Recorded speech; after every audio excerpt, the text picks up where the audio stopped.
This view you see here is the view of Skaneateles Lake, and I'm pleased to report one of the big highlights is this fall we completed the largest conservation project ever completed by anyone in that watershed. Using a combination of public and private funding, we purchased conservation easements on 690 acres you see beforehand, which includes a lot of productive farmland, but also several hundred acres of woodland, extensive undeveloped frontage on State Route 41, and thousands of feet of vegetated stream buffers that conservation easements will now ensure that they're protected. This is in the southern part of the Skaneateles watershed, and that has long been one of our focus areas. Not only is this lake the unfiltered drinking water supply for Syracuse, but this south end is identified by New York Audubon as one of the state's important bird areas. It has a popular recreational area, Bear Swamp State Forest, that also features probably one of the most pristine wetland systems in the whole region. And what you're looking at here are various forms of protection. Everything in orange are completed conservation easements. So these are lands that are still privately owned, but the development is limited. Yellow are easements that are in process that we're working on. And you can see one to the south on Grout Brook, a key tributary to the lake, and one on Bear Swamp Creek. Then the dark green are preserves we own. And then you can see also at Bear Swamp, we've thus far added one parcel in cooperation with New York State DEC. We're holding one now that we look forward to adding to the forest, and we're now working on a third. So a lot of the work we do is patiently trying not to annoy the families that own these lands, but engage multiple generations to use these different tools to not freeze time, but maintain the character of what is really one of the most pristine areas of all the Finger Lakes. In addition to that big easement I mentioned, what's not on the map is we also completed easements in the town of Skaneateles to the north, one on a brook called Shotwell Brook that is enters the lake right by the city of Syracuse water intake, and is really their top priority for watershed protection. On the next lake over on Owasco, we were involved on an easement property we completed last year with expanding natural buffers along our streams. This is a relatively new area for the Land Trust, where we're working with watershed associations, private landowners, soil and water conservation districts, with an eye on enhancing streamside habitat, but also creating these natural buffers that help filter runoff to the lake and particularly reduce phosphorus runoff. That is a significant concern with these toxic algae outbreaks. Here you see a contractor who, along with staff and volunteers, is planting in what was a cornfield, native trees and shrubs that you can see here from above. The cornfield used to go right up to the edge of the woods. The stream is hidden in the woods there, and this will just provide more filtration, more buffer, and a little more habitat. And what we're learning is, of course, that it's actually not that hard to plant a tree, but between high deer populations and competition from invasive species that grow typically twice as fast as whatever you plant, the challenge is now managing that for maybe the next 8 to 10 years till that gets high enough to be out of the reach of the deer and also shading some of those competitive vegetation. To the east on Cayuga Lake, we're pleased to report more success at Bell Station. Bell Station is the property we acquired from NYSEG. It was slated to be a nuclear plant. That is kind of the middle of the picture. And in the foreground, you see what was formerly a golf course. And we acquired 110 acres from the Larson family. That includes the former Cedar View Golf Course, as well as 50 acres of woodland on the lake. And as you can see here, it is the yellow parcel. And both of these parcels will ultimately be conveyed to New York State to become a wildlife management area. The larger parcel, which is open to the public now under land trust management, we expect will be conveyed to the state probably by the summer. And our hope is that it will be a seamless transition where if you're visiting the site, The signs may change, but the use will be the same. We've been really pleased. Volunteers stewarding that site, but really the neighbors it's been very popular, but really used well by the public and not abused.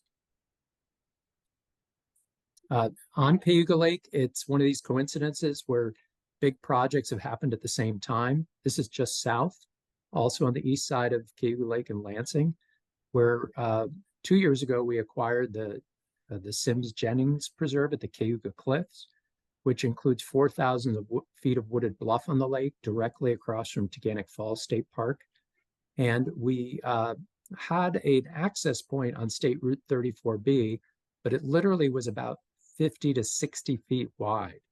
And given what we think will be a very popular preserve, we approached a neighbor, kind of the foreground of this photo, of 23 acres of land that was primarily meadows and hayfield, but included more like 1,000 or 1,200 feet of frontage on State Route 34B. And this is what we're in the process of doing there. There are contractors out there today, literally. And this will be the primary public access point where we're putting in safe, accessible parking on Route 34B, including bioswales for runoff from that parking, going to put in a pollinator garden, interpretive signage. And there's a lot that goes into opening these to the public. And if you look at the upper right, you'll notice house to be removed. And this was an abandoned structure that several months ago, this is what it looked like after it was extricated from a dense thicket of vegetation. You couldn't even see this from the road. But to do this, acquire this parcel, we had to go through first a subdivision process because it wasn't an entire parcel, demolition permits, asbestos abatement, and this is all complete now. And it is our hope to open this preserve probably in May or June sometime this year. Terrific spot, wooded bluffs all along the lake. And if it hadn't been acquired by the land trust, I'm pretty confident it would have been developed into some pretty nice home sites, but also in an erodible spot that would contribute to runoff to the lake. And this is what that looks like from above. Again, you're directly across the lake from Teganic Falls State Park. You see the original acquisition in green, this new addition in kind of a blue-green. And then we also hold a conservation easement on some adjacent buffer land. So look forward to making this available to people later this spring. In the Ithaca area, we've been very busy. We did open the Tappan Mitra Preserve that's located in the midst of the Emerald Necklace Greenbelt, just south of Ithaca. This is probably the busiest access point to the Finger Lakes Trail. This is at the intersection of State Route 13 and 3496, adjacent to Robert Treeman State Park, Buttermilk Falls, our Lick Brook Preserve. And we now took what was an informal, somewhat sketchy parking area, formalized it, did interpretation, and secured some buffer to the nearby Cayuga Inlet. We got great support from partners. You see on the left, Town of Ithaca Supervisor Rod Howe, who the town provided financial support. On the right, Katie Borgella, Tompkins County planner, the county pitched in some money, and Polly McClure, the head of the Cayuga Trails Club. Also, the Trails Club and the Finger Lakes Trail Conference provided support as well. A little further down that same valley, just off the Cayuga Inlet, this is a view of our Lindsay Parsons Biodiversity Preserve that spans more than 500 acres. And we acquired a small but strategic addition that includes this wetland that is located adjacent to the inlet. Also very close to a very popular hiking trail as additional habitat and buffer. Some stewardship there too, that when we buy particularly old farm properties, sometimes there's some strategies for dealing with municipal waste that are not up to today's standards. And in this case, that meant removing 14 tons of tires. And here you see our volunteer extraordinaire, our neighbor, John Smith, who does a tremendous amount of work on the preserve, using his own equipment and hosting on his property, which had the access, a dumpster where we got rid of this dump that had been there. We're now working with a Cornell graduate student to do some native plantings to restore that site. Lindsay Parsons, if you haven't been, I highly recommend. It has a very diverse site that encompasses from the ridge line across a valley that has lots of kettle ponds and water features. It also includes some extensive meadows that host nesting grassland birds. And here too, we benefited from a partnership with the U.S. Fish and Wildlife Service that a really neat partnership. They lent us this tractor to reclaim some overgrown fields. And actually our staff were the ones, running the tractor, and made a big difference. This is one of the beneficiaries. We have preserves in several counties that host the bobolink, a bird dependent on grasslands that are not mowed until, let's say, late July or so. So they can have nesting success, and a neat bird that migrates all the way down to Argentina for the winter.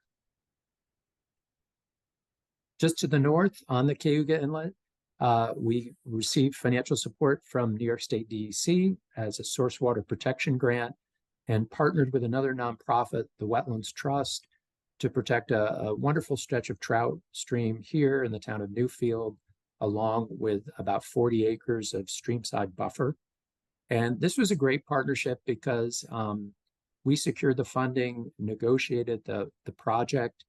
It was a great win because hopefully there's no Dollar General executives on the phone, but Dollar General was going to fill the floodplain and put in a Dollar General, but we were able to secure that as well and just leave this floodplain alone. But in this case, we're bringing in the Wetlands Trust as the steward of the property, because we already steward more than 40 different nature preserves and are looking to enlist both other nonprofit partners and local municipalities to help with the day-to-day oversight of these areas. The property I just showed you is actually here in kind of the lilac color in the bottom of the screen, bordering State Route 3496. We also just about, just a couple hundred yards away, partnered with Cornell University to help them add about 80 acres just off the inlet, including extensive wetlands, to the Fisher Old Growth Forest site, which is managed as a research natural area by the Botanical Gardens. And at the top of the screen, you see the relationship to the Tappan-Mitra Preserve, which we dedicated, and Robert Treeman State Park. So a growing network along this premier trout stream. Also in the Cayuga Lake watershed, work going on in Fall Creek, where we added several thousand feet of creek frontage to our Etna Nature Preserve that is located on State Route 366. And we received a wonderful gift on the west side of Cayuga Lake from longtime member Sandy Hill, who wanted to both honor her late husband by contributing this land both to conserve it, and we'll do that by putting a conservation easement on it, but allowing someone to build one home on this 75-acre parcel. And then the proceeds, per her wishes, will support a new internship program where each year we'll have 2 paid summer interns, and really trying to bring more diverse voices into the conservation field. So we're very excited about that. But before we sell the property, we're also working with the Soil Water Conservation District and others to see how we can keep this field in production, but mitigate some of the runoff from the site, where, like many, or if not most, of our farm properties, this has a pretty extensive tile drainage, subsurface drainage on the property that has been there for years. And yet that is a pathway for, again, loading nutrients into the lake and increasing volume of flow during storm events. So we're exploring how to kind of create some detention basin or wetland area before we transfer the property to a private interest. We continue to do a lot of work with the agricultural community over near Penn Yan. We this year worked with the Christensen family to conserve a 3rd-generation organic dairy just outside Penyan, and with partnership with the State Department of Agriculture and Markets, where we purchased a conservation easement on that land and worked with them in soil and water on water quality issues. Excited to let folks know we have acquired our first parcel on Bluff Point on Keuka Lake. This is an area where we've been reaching out to landowners for many years and finally had the opportunity to acquire some of the steep wooded slopes. This is actually the west side. Our first purchase is on the east side, and we bought about 30 acres. That is a puzzle piece that we hope will connect to others. And we're under contract to buy the next 30. That should happen in the next few weeks. Our goal, though, is in an area that really has tremendous development pressure to keep housing from climbing up these steep erodible hillsides, and at the same time provide a community benefit with what will be a network of conservation and recreation lands that people can get out and use and experience terrific views of the lake. Moving on to Canandaigua Lake, where both Canandaigua and Keuka, almost all the shoreline is developed. We were really pleased to work with John and Joe Engel on what is the second conservation easement they've donated. They live on the west side of the lake, just south of Seneca Point. And this is a cove that is now secure. The easement secures about 350 feet of shoreline, as well as the woods on the uphill side. And I can tell you that this is an area where just regardless of any challenges of topography, that it is being built intensively. So this is a wonderful spot where we see perching bald eagles or blue heron, and also for boaters or canoeists to just have a place where you can relax on the shore and not be at the end of someone's dock. Further north in Ontario County, north of the Thruway, we received another generous land donation that is two goals, both to conserve an 80-acre parcel of farmland and woods, but also to provide us with some support. So this will be sold subject to a conservation easement limiting development to a single home. But as part of that, we realized that some of this farmland was really encroaching on existing wetland. So this is a shot taken in the spring, and the tall, like dead vegetation you see on the right is actually Phragmites reed, which is a wetland indicator. So there's a stream just located outside the view of this. So we worked with the farmer who leases the land to expand the stream buffer, and then partnered with the Nature Conservancy just about a month ago to plant that buffer with native hardwoods and start that restoration process, again, with the dual goals of enhancing habitat, but also reducing runoff. In this case, it's north of the Finger Lakes, so Lake Ontario will actually be the beneficiary. Also in Ontario County, we partnered with New York State Parks to secure the meadow across the road from the entrance to the Ganondagan Historic Site, which also serves the Seneca Art and Culture Center. This is in Victor, New York, which is the most affluent zip code in the Rochester metropolitan area. So this property was under intense development pressure, and Ganondagan is trying to secure as much as they can before essentially they're surrounded by development. This was made possible by our Opportunity Fund, which is an internal revolving loan fund. And we've used this to secure many properties, particularly to work with New York State, because the state is not the quickest when it comes to real estate transactions. And in this case, we had a situation we've had before where the state wanted to buy, the seller wanted to sell to the state, but there was this gap where the state could not commit to when it would buy and so on. So using that fund, we stepped in, purchased the land, and now we'll resell it to the state when funds are available. Further west at Honeoye Lake, we've used this, and another case of using this Opportunity Fund, where over recent years, in this photo, you see one of the biggest gullies or ravines in all the Finger Lakes, Briggs Gully. And part of this view is our Wesley Hill Nature Preserve. And I'm pleased to report that next year we'll be adding some acreage to that area.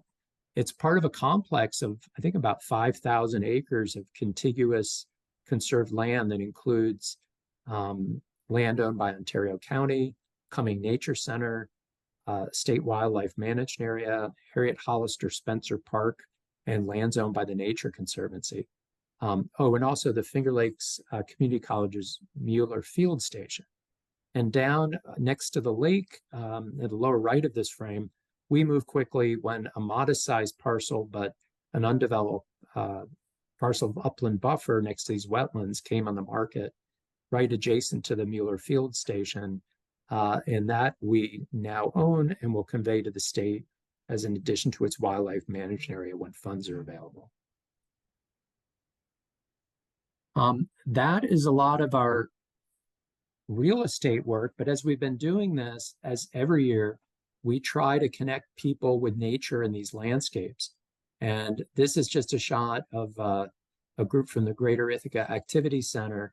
But over the course of the past year, I want to mention that we've particularly focused on two communities and as well as the Haudenosaunee in trying to connect folks with nature. And the two communities we're working with are the cities of Auburn and Elmira, where we just recognized there were some parts of the community that did not have access, necessarily easy access to good parks, or the ability to, say, have a car to drive to our nearby nature preserves. So we've still very much a work in progress, but we're doing a lot of engagement with the community. We've looked at possible park acquisitions and hope next year to have some news there that we can share on some success. At the same time, we're working with two Haudenosaunee partners, one being the Friends of Ganondagan, and the other being the Gayakono Learning Project that is based in Ithaca and focused on the Gayakono or Cayuga Nation. And what we did there was use grant funds to support two efforts to connect Native peoples with their ancestral homelands where they'd never been.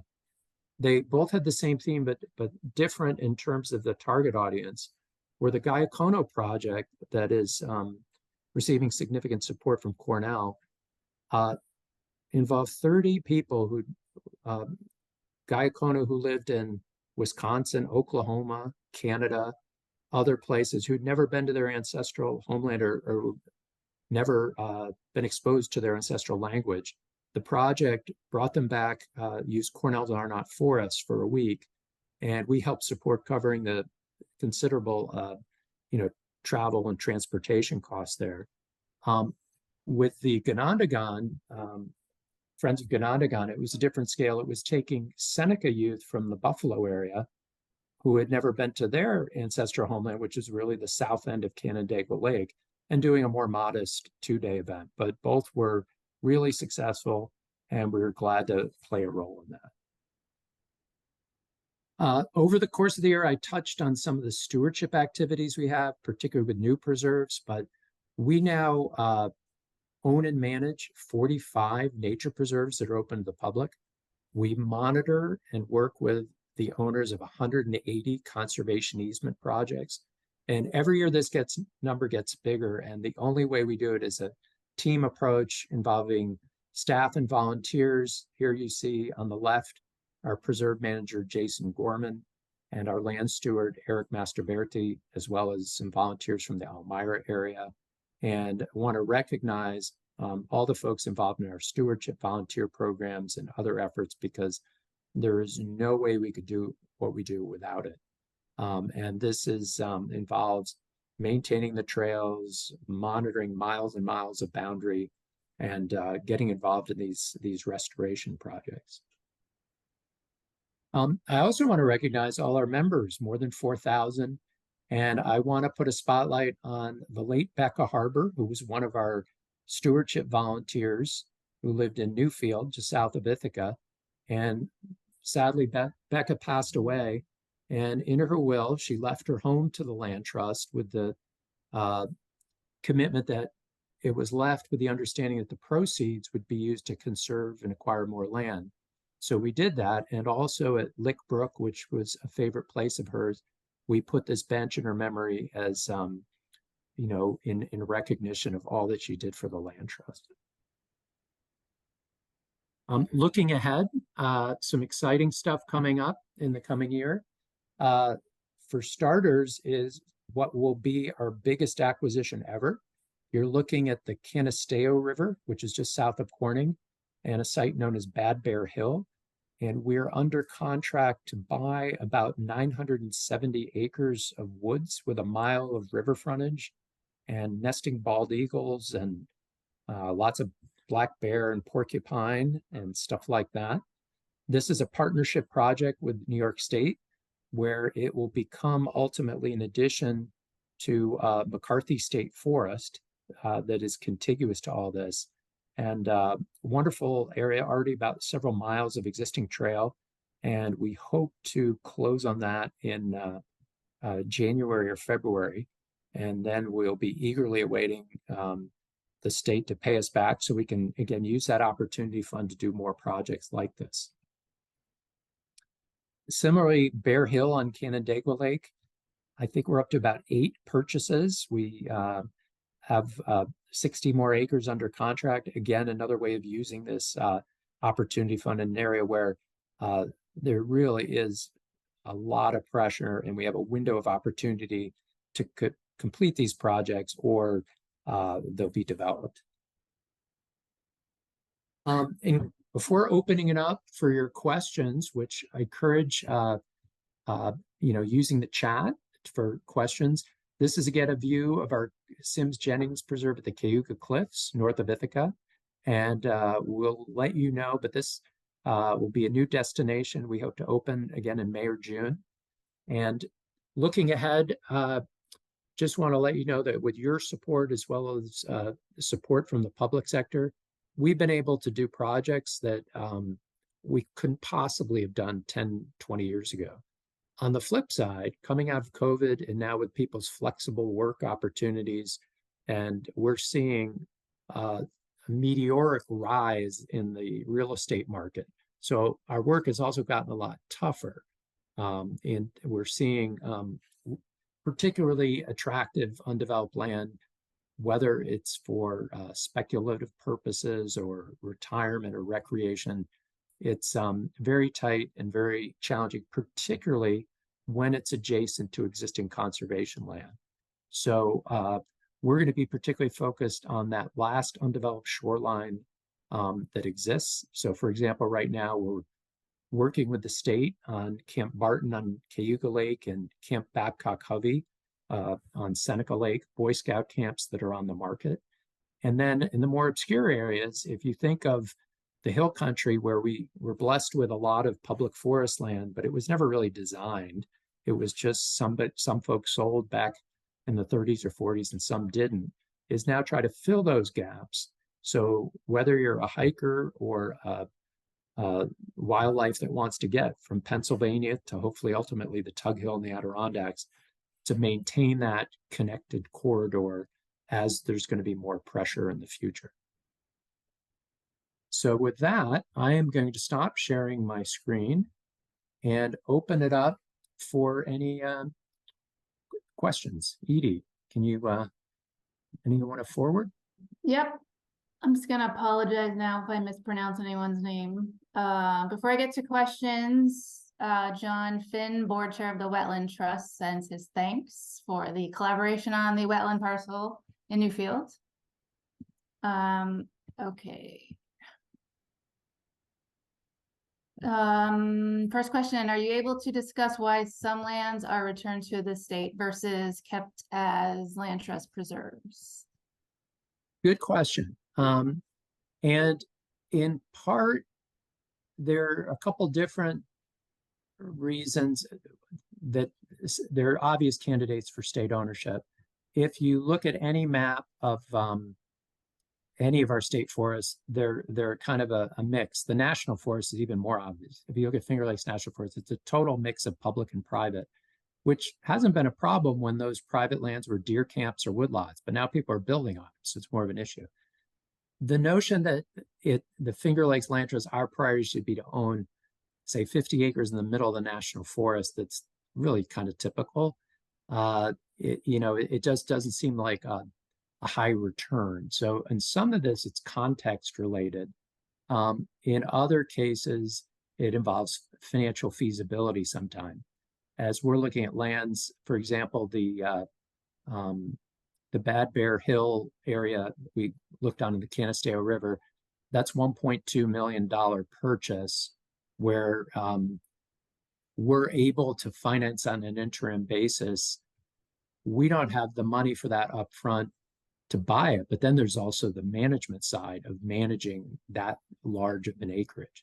So what we try to do with our preserves is focus on those areas that are really special, that have, we want to maximize control, because when we transfer these lands to the state, there's no legal guarantee on its future of how they'll be managed. So that becomes more of a public engagement question, which we can all weigh in on. So we try to set aside those lands that are really special. For example, the Lindsay Parsons Biodiversity Preserve in Danby is incredibly diverse and singled out for that purpose. And then we look again to leverage additional resources for conservation, whether that's state, federal, or local. We've also worked with municipalities to conserve these areas. So it's hard to generalize, but we look to leverage additional resources for conservation and then invest our resources in areas that are the most exceptional, and we want to have the most control for management. Okay, Andy, can you describe in more detail what will be involved in stewarding those buffer plantings, keeping the trees growing? Is there a role for volunteers? How often do they need to be checked, and what protects them? Oh, absolutely. Well, the two big concerns of these plants, assuming one thing is we plant in the fall, because if you plant stock in the spring, you have a dry summer and mortality is high. So lugging water, fortunately, is not usually one of the issues. The two issues are keeping deer from eating them, which means you put them in a tube or a cage. And the cage, you have to address competing vegetation in the early years, so they don't, you basically have to weed it. So goldenrod, for example, doesn't smother the tree. And then there's some maintenance of these cages and so on. And then in between the trees, and you have to deal with things like honeysuckle or autumn olive or buckthorn, or things that you're not favoring, and just kind of keeping them at bay so they don't smother the trees. So yes, there are opportunities for volunteering. And if you go to our website, and there's an opportunity to sign up, and we will have some volunteer days in the spring for some of these sites. And a lot of it, the degree of work depends on the condition of the site. So if you're putting it in a hayfield, it's actually starts out not too bad. We have a site on the Chemung River that was overrun already by invasive shrubs. That's a lot harder because the root, it's already in the soil, and they're already off to the races. So it does vary.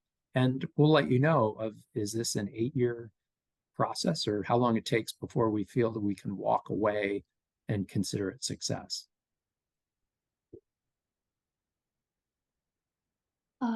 If someone was interested in conserving land adjacent to a stream that enters one of the Finger Lakes, what would be the first steps to explore options for preservation? Just to contact our office with a phone call or an email. Gretchen Salm is our land protection coordinator, who is the first point of contact. And a lot of what we do is whether it's our protection team or stewardship or fundraising or communications, is we circulate in the region. So wherever you are, someone will come out and provide you with information and possibly assess the property and so on. Okay, last question. Where is the land trust's greatest need for volunteer support? I would say that reliably is taking care of our preserves, where if you have a wooded property with a trail through it, you'd be amazed at how many trees fall over and grow in. It's just kind of endless. So I think if anyone who can deal with a pair of hand pruners, or even more so if it's more open in sunlight and shrubs, is helping to maintain those trails, because we want to make these comfortable for people. And I think especially folks who may get out less, they can have, I was going to say phobia, but it's probably a legitimate concern of ticks. So certain times of year, May to July or August, it's hard to stay on top of it all. So for anyone who likes hiking a trail and pruning while they're at it, there's a tremendous need for that. Yeah, and I will say you can sign up to volunteer on our website. That's it for questions. Great. Well, one last chance if anyone has a question. If not, I just want to thank you all for listening in tonight and for supporting us, because again, we're making great progress. We're getting involved in new things like Streamside restoration. And the only way we can do it is with the support of you and all our partners. So thank you.